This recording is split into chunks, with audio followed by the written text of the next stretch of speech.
Welcome to Healthcare Musings, a podcast dedicated to the discussion of critical care and healthcare in general. Here's your host, Dr. Hesham Hasabala. All right, everybody. Hello.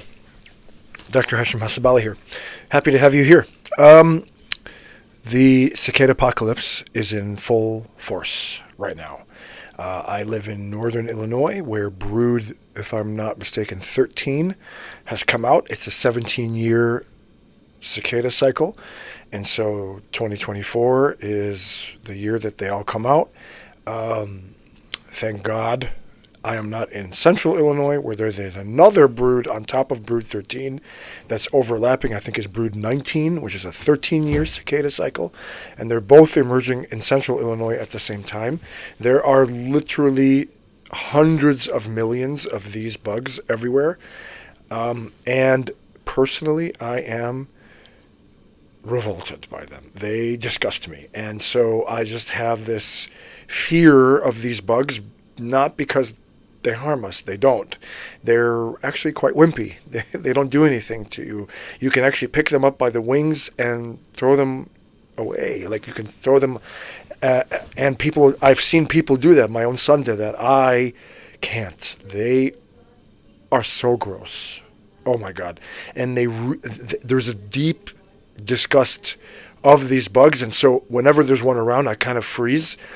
I run to my car and I close the door really quickly. I don't have the windows open even if the weather's nice, because I don't want them to fly into the car, because if they fly into the car and I try to wick them away, I'm probably going to get into a car accident. If I was walking the other day and I was on a work call and one flew into my face and I tried to flick it with my phone, and the phone went flying all on the call, and I freaked out, and there's a neighbor that stopped and made sure I was okay. Oh my God, these bugs just gross me out. And so it made me look into research on human disgust, and it seems that human beings are wired to feel disgust towards different things, and this apparently is so that human beings can avoid things with disease. So if there's something like rotten meat or a carcass or something like that, that is innate in human beings, so that they can avoid those things, so they don't get sick. In fact, there's been a lot of research I looked up, but there's a lot of research on its multifaceted nature and its evolutionary significance. And it's primarily understood to be here an adaptive mechanism to protect against disease. And there's a whole bunch of different articles that have been written about this in the medical literature and the psychological literature.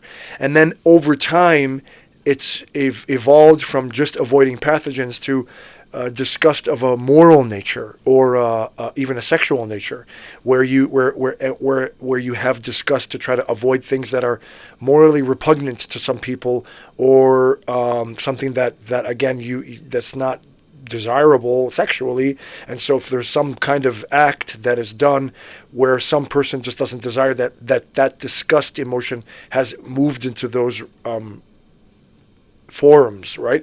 But ultimately, it's innate in the human being to avoid pathogens, to avoid disease, and I thought was very, very, very fascinating. And they did more research, and they found that the areas of the brain that are activated when disgust is felt are two. There is the insula, the anterior insula, is activated in response to a disgust-inducing stimulus, such as distasteful tastes and facial expressions of disgusts. And then the basal ganglia as well, which is another part of the brain, particularly the putamen, also plays a significant role in the processing of the disgust emotion.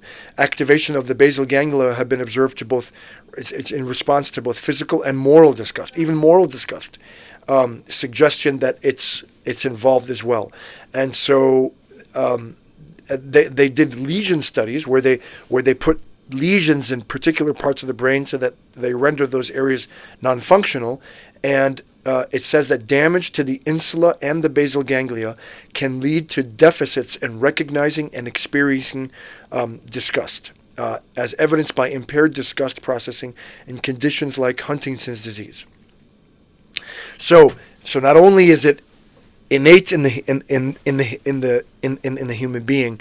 There's actually a structural physical brain part of the brain, the insula, the anterior insula, and the basal ganglia, where these emotions, when these emotions are elicited, that they're activated. And I think it's just fascinating. And throughout this whole time with the Cicadapocolypse, my basal ganglia and anterior insula have been on fire. And I think they're peaking now. The numbers are peaking now in northern Illinois.